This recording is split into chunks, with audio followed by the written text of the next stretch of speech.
Where are the M1 iMacs? And why do we still talk about Steve Jobs? This is MacVoices. This edition of MacVoices is supported by Headspace. Meditation made simple. Visit headspace.com/MacVoices for a free 1-month trial. Welcome to MacVoices Live. This is the talk of the Apple community, and I'm Chuck Joyner. Folks, we're live on Facebook. We are live on YouTube. We would love to have you join us either place. If you're on Facebook, it's the MacVoices page on Facebook, the page, not the group. And on YouTube, we are youtube.com/MacVoicesTV. So if you're hearing this or seeing this one place and would rather go to the other, that's great. We'd love to have you wherever you are. We do this every Tuesday night, 8 p.m. Eastern, 5 p.m. Pacific. The chat rooms are open for you to participate with us, and we have quite the crowd tonight. So this is going to be interesting, and it's especially interesting because this is a bring your own topic night. We ask everybody to bring a topic they wanted to talk about. We obviously are not going to get to all of them, but we also invited you to throw some topics into the Facebook group, and of course, obviously into the chats. If there's anything that you would like to hear us talk about, by all means, please. So let's go around the room. We'll find out what our first topic is after we find out who all's here. From top left, working my way down, Mr. David Ginsburg. David, welcome. It's good to have you. Good to be here. Thank you so much for having me. It's going to be fun. Change your background, David. Mr. Jim Ray is up. Jim, welcome. Good to see you. Good to see you. Thanks for being here. Mr. Frank Petrie, has the cameras working? Has the mic working? Everything is working, Frank. It's looking good. Well, so far we're, doing the little rascals bit. I gotta get a picture of this to show you guys. I really do. We're anxious to see it. Looking not at all like a little rascal, Mr. Guy Serle. Oh, go on with you. Go on with you. Good to have you, Guy. Thanks for being here. Ms. Kelly Gamet is here as well with a background that I don't quite completely recognize, but it's got to be Star Wars related. Just has to be. No, that's the Sanctum Sanctorum. You're muted. Doctor Strange. Yes, Doctor Strange, Sanctum Sanctorum. Oh my God, she didn't do a Star Wars background. I don't know if I can't stand it.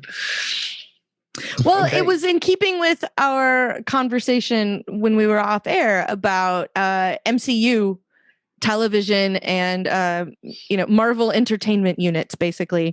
And so I changed mine because the next movie I think we get is I almost said Doctor Who, Doctor Strange 2.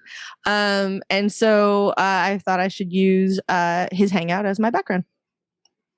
I knew there was a reason. I just didn't know what it was.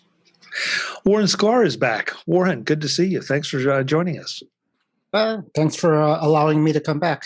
I wasn't sure. But Neither were we. It's always good to have you. It's always good to have you. They just give you almost as much abuse as they give me. So, now I feel part of their club. Thanks. No, that's unfair. I think we save a lot more abuse for you, Chuck. Oh, thank you. I appreciate that, Kelly. I appreciate that. Speaking of abuse, Jeff Gamet is here. Yes, I am. And Warren, we abuse you because we love you. I understand this is a very dysfunctional relationship, but we love you. That's what my wife says too. So thanks. Last but absolutely not least, I think maybe tipping his hand on what his topic would be if we get to it, Mr. Mark Fuccio. Mark, great to have you as always. Hi, Chuck. Hello, everyone else. And I know I joined last, so I think I've finally figured out and confirmed the order in which you read people. It's the order in which they sign in. So we now can tell who the latecomers are. Yeah, well, actually, it's the way that the Zoom puts you up on my screen. So I'm not actually sitting here keeping track saying, oh, he came in last. It just kind of ends up that way. So. Oh, but Zoom is, they have computers. They can tell things like that or haven't heard. So we have, I think everybody was going to bring a topic of some kind, but I did get a couple topics that I thought it was interesting. that were suggested by the Facebook people. The first one is, quote unquote, where are the M1 iMacs? They're in Okay. a lab. Well, China. Yeah. Cupertino and China. Cupertino. Probably All of the China. All of the above. Well, they told us up front that it was going to take like 18 or 24 months or 24 months or more. I don't remember, but like 2 years was part of the time frame when they rolled out the transition and announced it in the first place.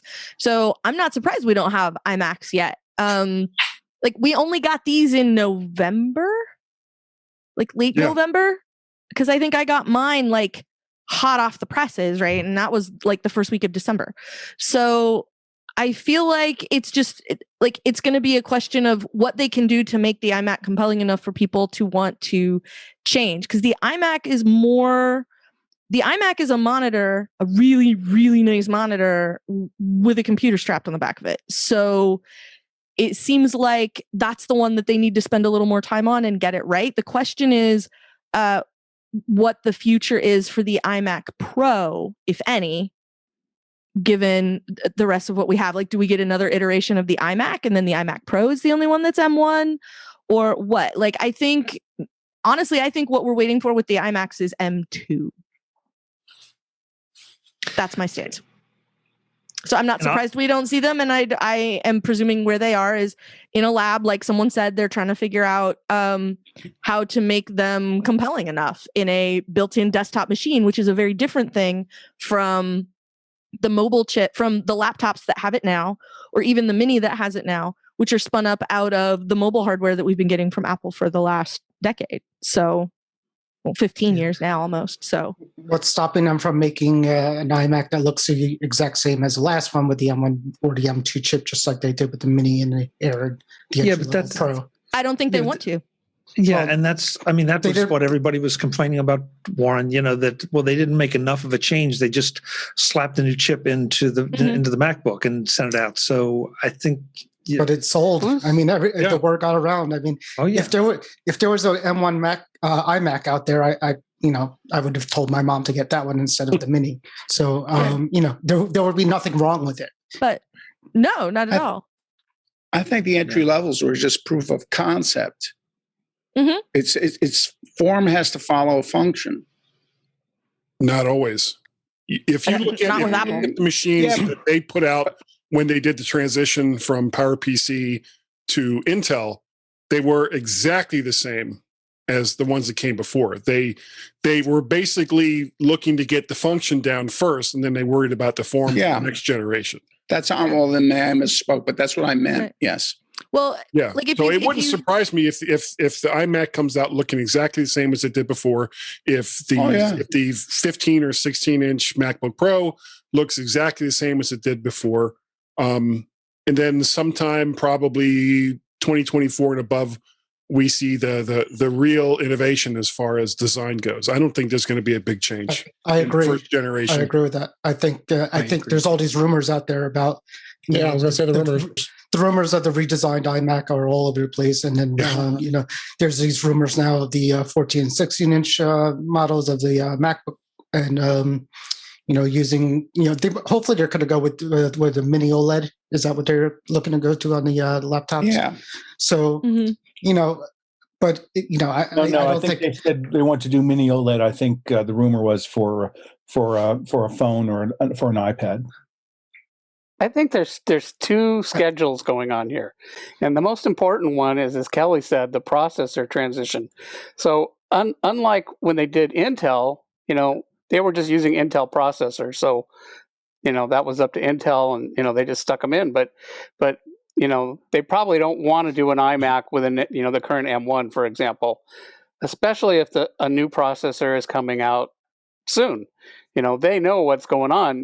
Maybe they're going to have an M2 or an M1X or whatever in 90 days. So they're like, well, why would we come out with they don't want to come out with an M1 iMac and then 90 days later, oh, we've got this better one.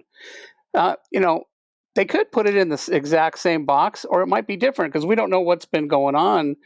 I'm sure they've been working on, new packages for an iMac and for, MacBooks all along.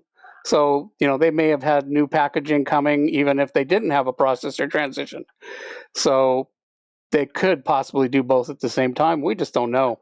Speaking of processors, I would point out that at the earnings call, they did say that they were supply constrained and they could have shipped more Macs and they could have shipped more iPhones. So I think the last thing they would do if they can't make enough M1 processors, let alone whether it's going to be that one or something else that goes into this iMac that they were hypothesizing.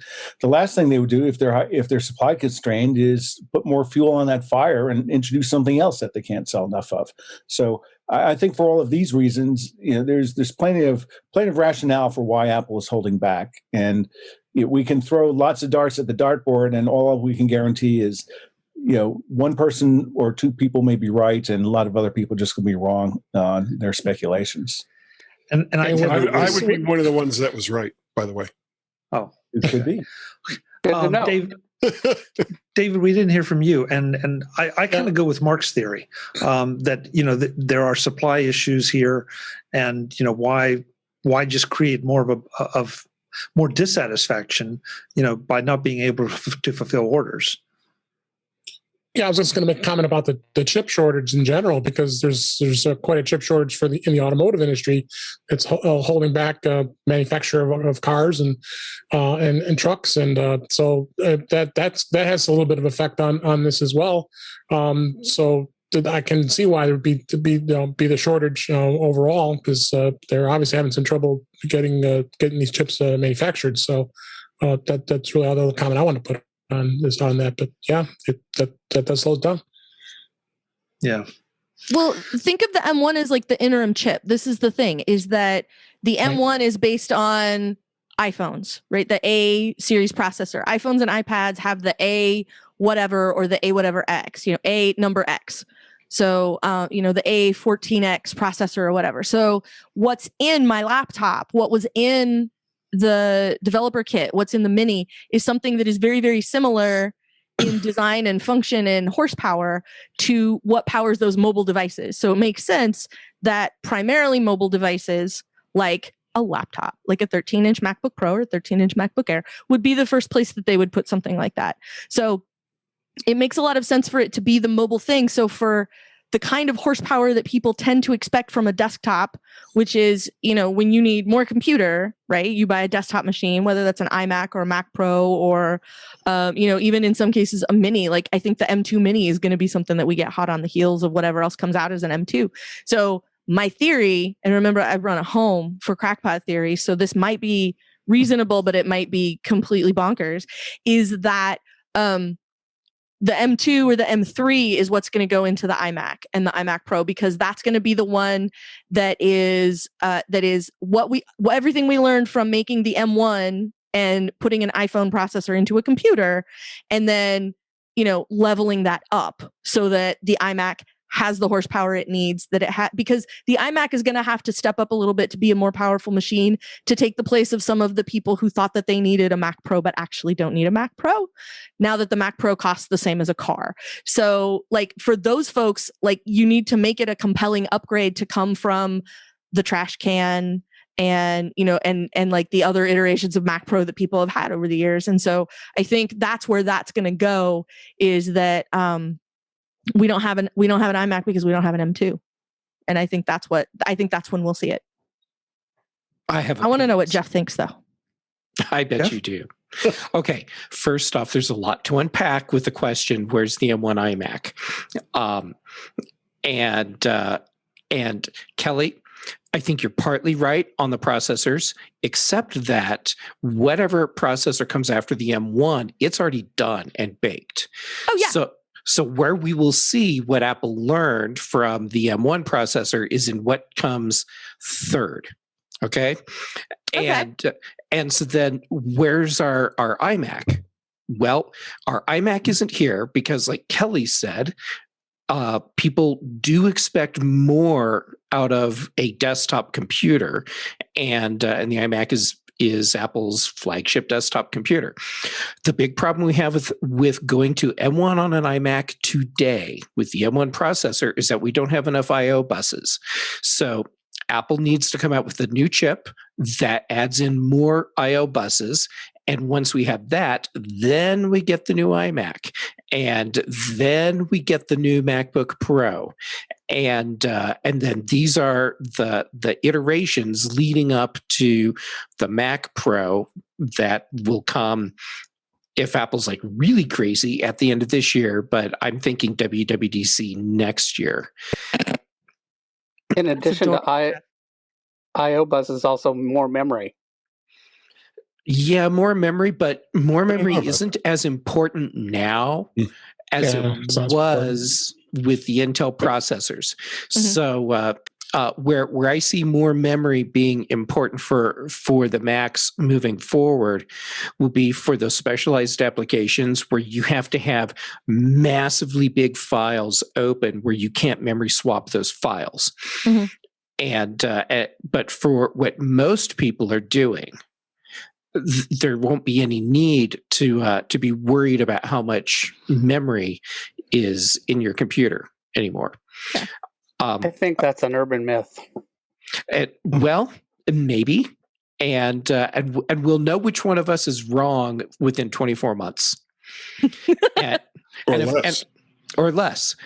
Yeah. So if I'm wrong, I am more than happy to admit that I'm wrong, and even with what I'm saying about, I don't think memory is going to be as important as it is now with Intel Macs.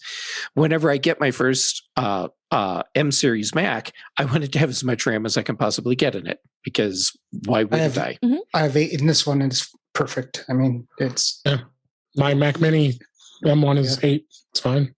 It's fine. It's much faster than my 16-inch i9. So with a 16 gig, the iMac hasn't. It's always been a consumer device. I mean, if you remember, they were selling the iMac with they were the last ones to get solid state drives. They were, they had a thing where you would get like one model that was like $300 cheaper, and it came with the same processor as the like entry level MacBook Air in it.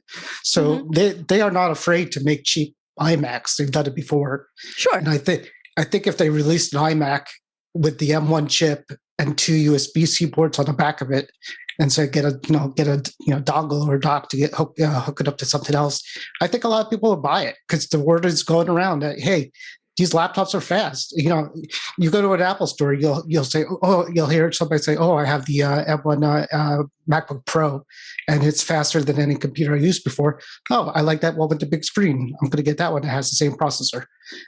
I'm not saying they're going to do it, but it would sell. If they tomorrow an iMac with 2 USB-C ports or Thunderbolt 3 ports or 4 on the same design, it would sell. I think they might do that, but not only that. Like, they probably wouldn't release that as the only Apple Silicon Mac. They might release that, a suite, high end and low end, and the low end one could be as you described. But I don't think they would want to have that be, here's our Apple Silicon iMac, and people would be like, whoa, this is a low end, And Apple's, they work on their own schedule. They couldn't care less. They don't care what people are saying, and probably not only the next Apple Silicon processor, but the one after that one is already, in the pipeline. And, those processor people, they know what they're doing. They're not like looking for feedback. They've got a schedule, they probably got things scheduled 2-3 years in advance right now. Today's Mac Voices is supported by Headspace. Headspace is meditation made simple. Are you feeling overwhelmed by today's events? Looking for just a little peace in your life, no matter what the challenges you are facing? Then look to Headspace.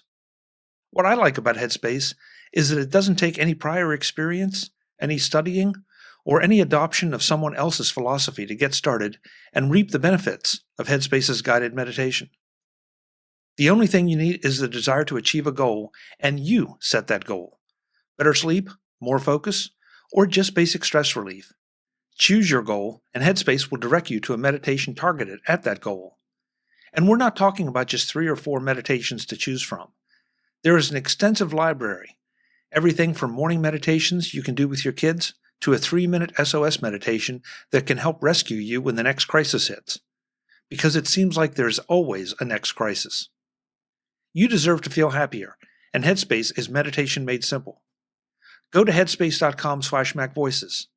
That's headspace.com/MacVoices for a free 1-month trial with access to Headspace's full library of meditations for every situation.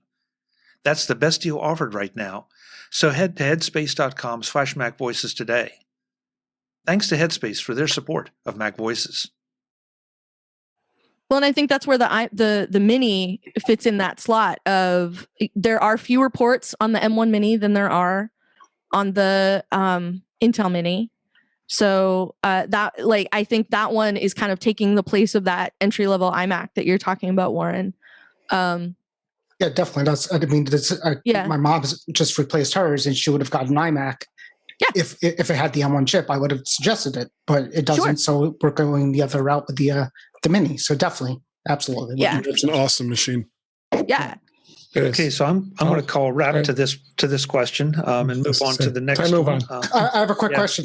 Can we do the go on with it like Don Shield did to Ted Lasso thing? Yeah. Don't forget, I can boot you out of here. Chuck has the power. Yes. Now before Chuck. Sassy Chuck is my favorite flavor of Chuck. Just reminding you. The next comment was one that I know where this is coming from, and Mark, I want you to start this one off.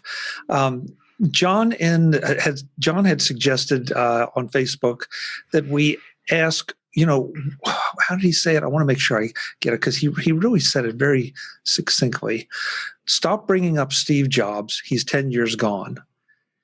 And this, I don't disagree with that. With all respect to Steve, we keep looking back at what would Steve have done, and Steve lived in now a world that is 10 years old.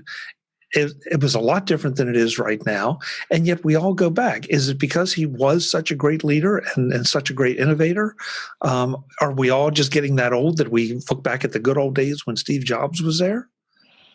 I just watched Hamilton for the 4th time, and he died like 100 years ago. So, I mean, we keep talking about him. That's a different thing, Warren. Not really. I mean, 200 years ago.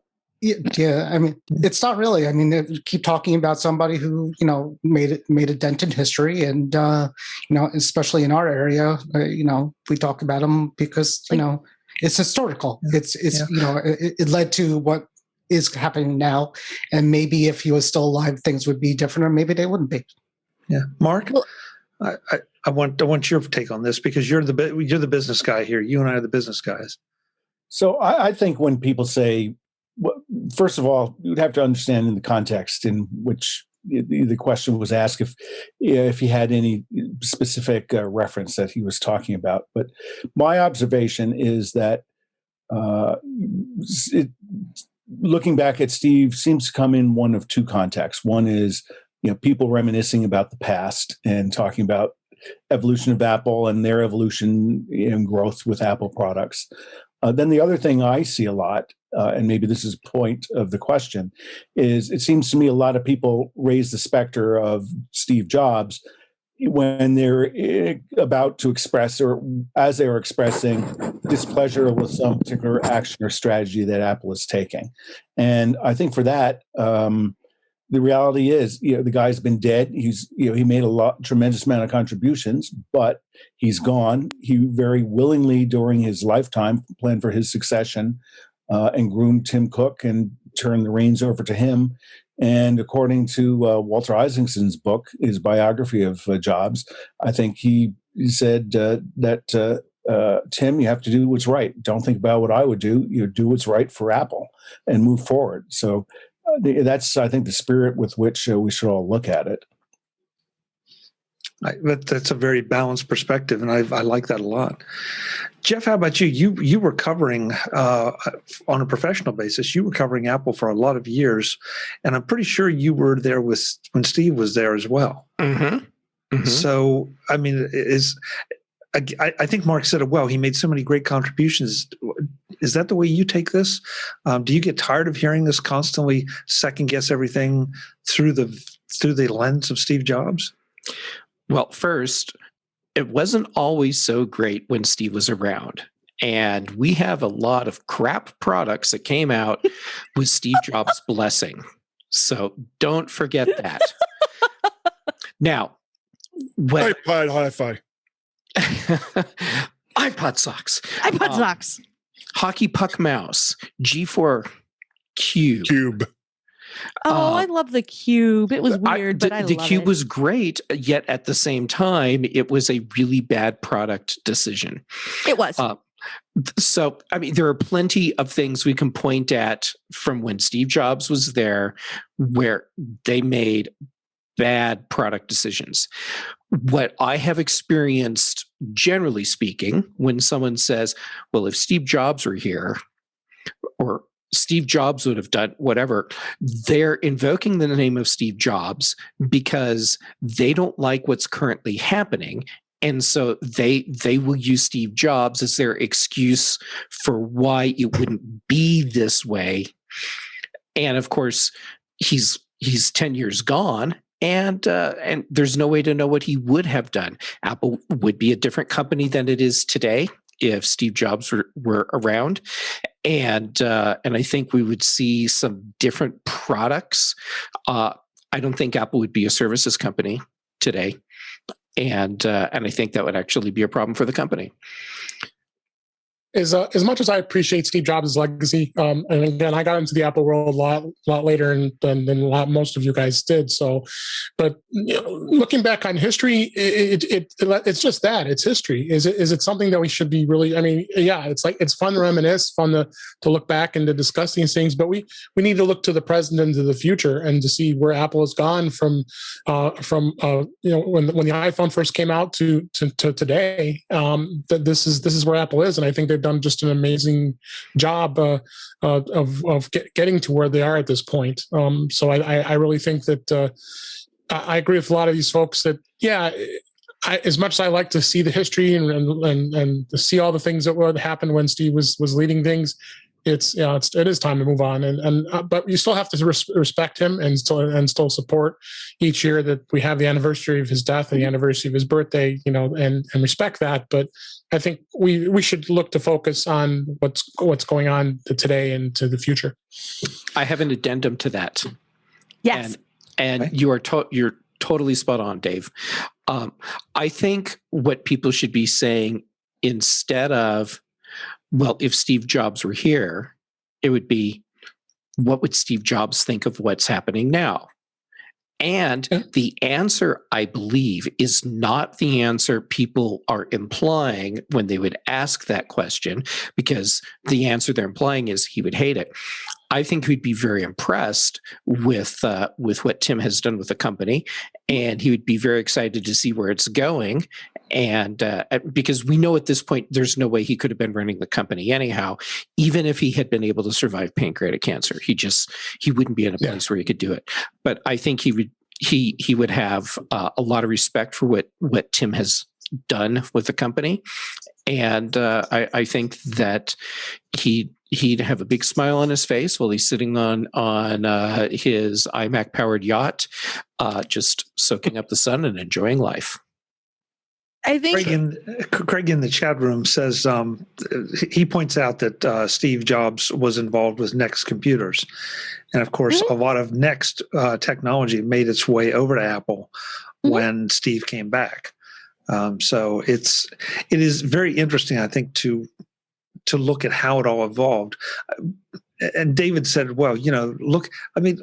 How many times, when was the last time somebody said about the pandemic or economic crises or whatever, gee, I wonder what Kennedy would have done, or what would Kennedy have thought about this, or Eisenhower, I mean, but there's something about Jobs, and maybe it's because it's us, and we're Apple fans and tech fans, and it was, I don't want to romanticize it too much, but it was kind of a magical time watching that company grow from a garage to what it became. Or what it has become, continues to be.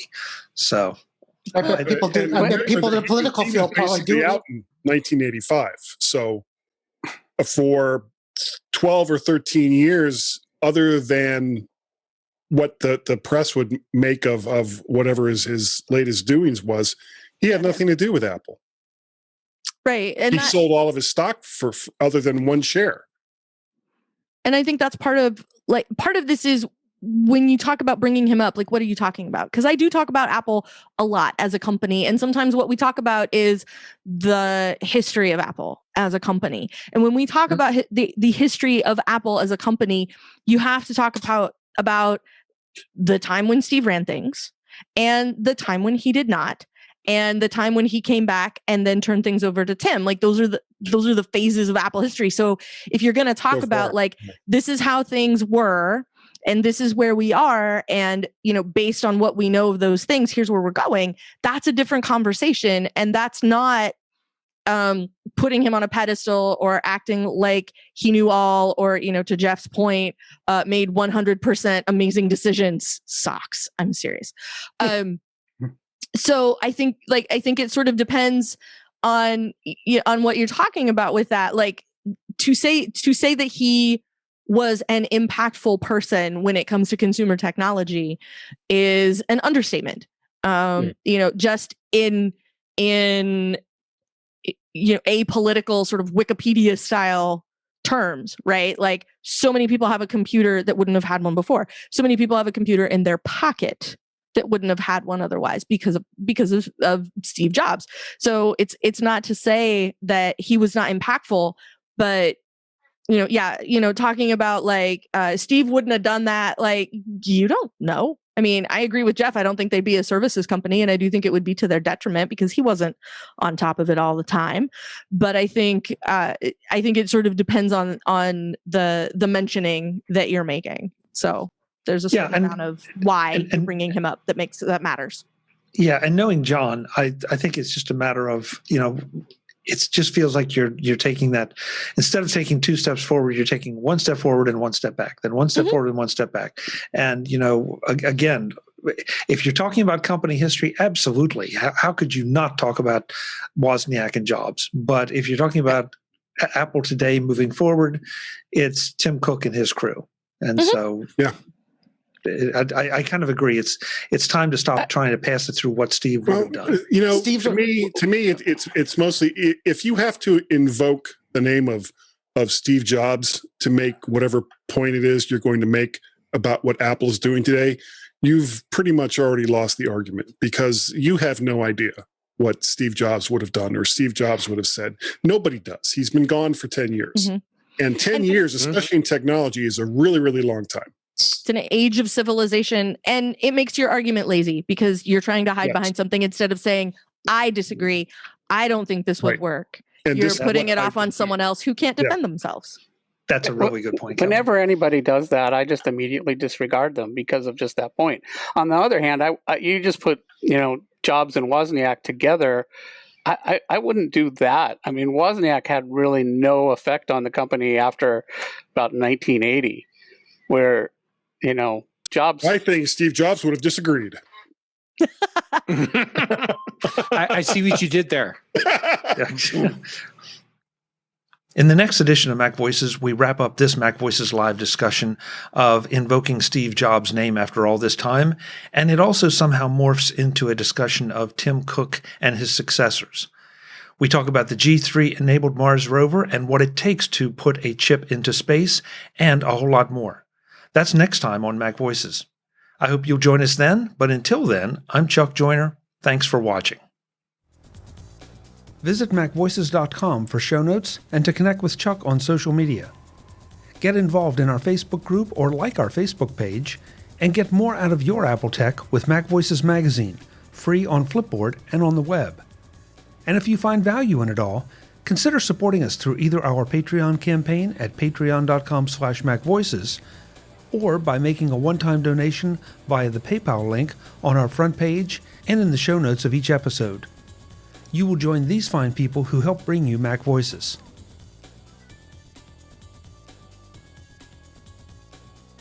Advertising handled by Backbeat Media at backbeatmedia.com. Bandwidth provided by CacheFly at cachefly.com.